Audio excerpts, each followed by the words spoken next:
Free stuff is nice, right? I got that shirt, so I mean, that's one positive.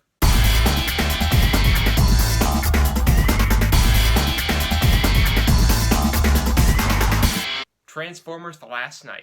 This is the 5th movie in the Transformers movie franchise, and in this movie, we've got Transformers now being outlawed. They're illegal now because, oh, we've seen them wreak havoc in the past few movies, and humanity doesn't really want to deal with them anymore. They're like, you know what, let's hunt them down, let's make sure that our world stays peaceful, make it the way it was before the Transformers arrived on Earth. But Mark Wahlberg's character was like, no, Transformers can be good. They do save humanity, they do work for us, so let's make sure that they stay safe. So he's kind of working against the government. He's trying to make sure that these guys all stay safe. While he's doing that and while the government's hunting him down, we've also got a little bit of a history into what the Transformers were doing before modern times, a little bit of exploration into World War II, into medieval times. Anthony Hopkins' character kind of takes us through all of that, and then we have our movie. And I'm going to be completely honest with you guys. I saw the first Transformers when I was a kid, and I'm like, oh, that's fine. I missed the second one. Third one was dumb, but it was okay. And the fourth one was the worst movie I have ever seen in my entire life. So having seen the fourth one a few years ago, I'm like, all right, that is the bar. This movie just has to be better than the fourth one, and I can say that I kind of enjoyed it. So, I will tell you this. Transformers: The Last Knight is better than Age of Extinction, but it's also not a great movie. So here's what I'm going to go through first. I'm going to say what I liked about this movie, and the thing that I liked majorly about this movie is the medieval subplot. The whole thing about King Arthur, Knights of the Round Table, and Merlin was actually very interesting. They're able to introduce Anthony Hopkins' character and how he's tied into that, and this new character named Vivian, who's a professor at Oxford and also has some ties to like ancient British affairs and everything like that. Like the addition of the two new characters and the breadcrumbs, this whole kind of King Arthur, Knights of the Round Table thing weaves throughout the story and how it kind of ties together at the end. It's really interesting. I'm a big history guy. I really like seeing how like myth and history kind of tie together and influence the present. It was a cool thing. I'm a big fan of movies like National Treasure that also do that. So this movie was kind of a good homage that you feel like that was a really cool idea pitched in the writer's room.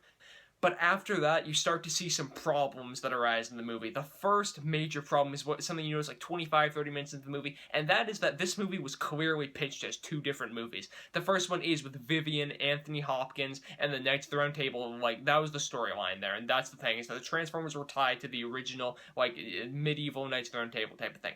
The other one is Mark Wahlberg's character on the run, his character returning from the last movie, him befriending this young girl and everything like that you see in the trailer, and then Bumblebee and Optimus Prime fighting. Optimus Prime's back from discovering their creator. And then they're tied together into one movie plot that doesn't really work cohesively. So again, if you had just the medieval stuff, even if you had Mark Wahlberg in there, it would have worked fine for me. But the fact that you have Optimus Prime trying to tie together the loose ends from the last movie just makes it feel kind of sloppy. And the main thing so Optimus Prime comes back in the movie, right? And his entire thing, like, everything that he was doing comes into the third act of the movie. But there's barely any setup for him in the first act of the movie. It feels like it's shoehorned in while they're also trying to deal with the medieval plot of the movie. So again, I'm like, alright, you're doing a lot of stuff here. At the same time, you've got a subplot with the military, you've got a subplot with the government, you've got a subplot with John Turturro's character from the first few movies coming back, you've got a subplot with Vivian's mom character, you've got a subplot with this little girl that Mark Wahlberg found, you've got a subplot here, you've got a subplot there, you've got a subplot here, you've got a subplot about doing nothing, you've got a subplot about doing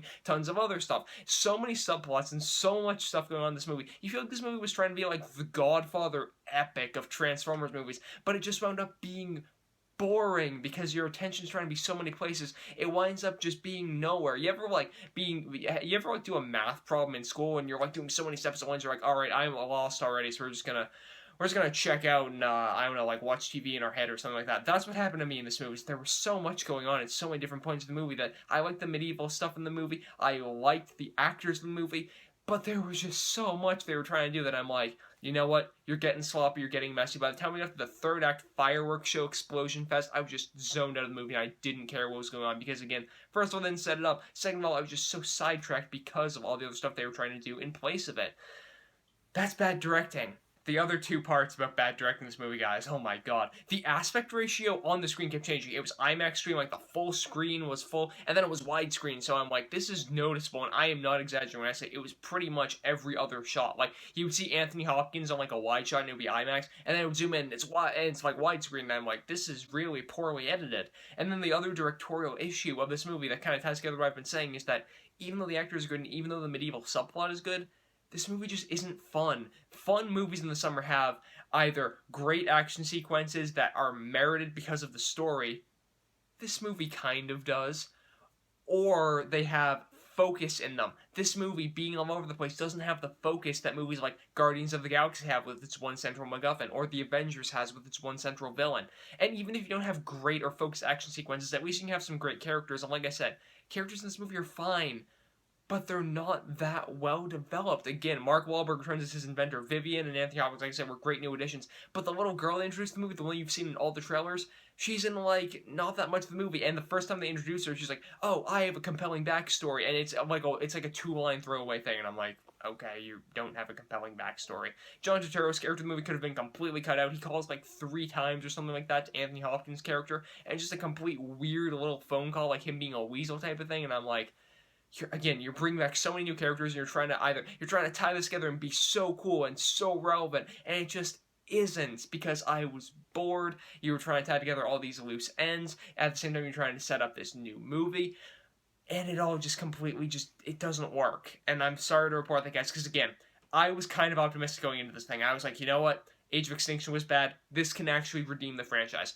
I feel like you should have done one more horrifically, absolutely, epically bad movie with Mark Wahlberg, where Optimus Prime returns from finding the creators, where he fights Bumblebee, and where Mark Wahlberg befriends this little girl. It could have been horrible. I could have ripped it to shreds and everything like that.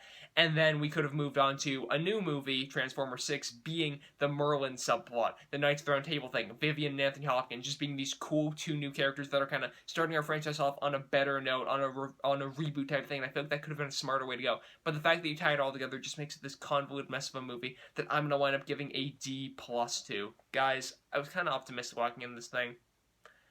Not looking forward to Transformers 6 for the Bumblebee spinoff, but I don't know. Let me know what you think of this one in the comment section down below. I can definitely see why some people might find some enjoyment in it, but I don't know. That's what I think for now.